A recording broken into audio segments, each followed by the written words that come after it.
പിന്നെ ബ്രോക്കറെ, എന്റെ മോൾക്ക് ചെക്കന്മാരൊക്കെ ഒന്ന് കാണണമെന്നുണ്ട്. ആ ചിത്രങ്ങൾ ഉണ്ടെങ്കിൽ ഒന്ന് കാണിച്ചു കൊടുക്കുക. കാണിച്ചു തരാമല്ലോ. ചന്ദ്രലേഖയ്ക്ക് വേണ്ടി ചന്ദ്രലേഖയുടെ ചെക്കന്മാരെ കാണിച്ചു തരാം. ദാ, ഇതെങ്ങനെയുണ്ട്? ഡോക്ടർ സരോജ് കുമാർ. എങ്ങനെയുണ്ട്? അച്ഛാ, കണ്ടിട്ട് ഇത്തിരി ജാടയുണ്ടെന്ന് തോന്നുന്നു. അയ്യോ, ഇത് വേണ്ട. ഭയങ്കര ജാടയാ.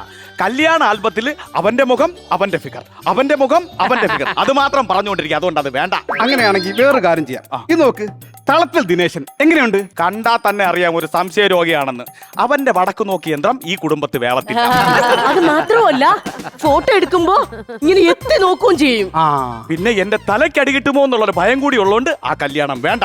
അല്ല, വേണ്ടെങ്കിൽ വേണ്ട. എന്നാ വേറൊരു പയ്യനുണ്ട്, അങ്ങ് ഗൾഫിലാണ്, ക്യൂബ മുകുന്ദൻ. എങ്ങനെയുണ്ട്? തിരികെ ഞാൻ വരുമെന്ന വാർത്ത കേൾക്കാനായിട്ട് എന്റെ മോളി വീട്ടിലിരിക്കേണ്ടി വരും. അതുകൊണ്ട് അത് നടക്കില്ല.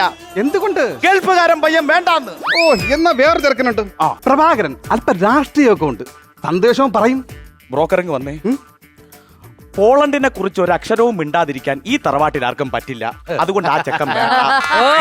ഓ, പിന്നെ ഒരു കാര്യമുണ്ട്. ഒരു സാധാരണ പയ്യൻ മതിയോ? ഓ, അയ്യോ, സാധാരണ പയ്യൻ മതി. ഞാൻ പറഞ്ഞില്ലേ ഒരു പാവം രാജകുമാരൻ വേണമെന്ന്. അങ്ങനെ ഒരാളെ നോക്ക്. ഒരു പയ്യനുണ്ട്, ഭാസ്കരൻ. പൊന്മുട്ട ഇടുന്ന താറാവാണ്. ഇത് മതി, ഇത് ഫിക്സ്. ഇപ്പോഴത്തെ സ്വർണത്തിന്റെ വില വെച്ച് നോക്കുമ്പോ ഈ ചെറുക്കൻ നമ്മളെ കുടുംബത്തിന് ഒരു അസറ്റ് ആയിരിക്കും.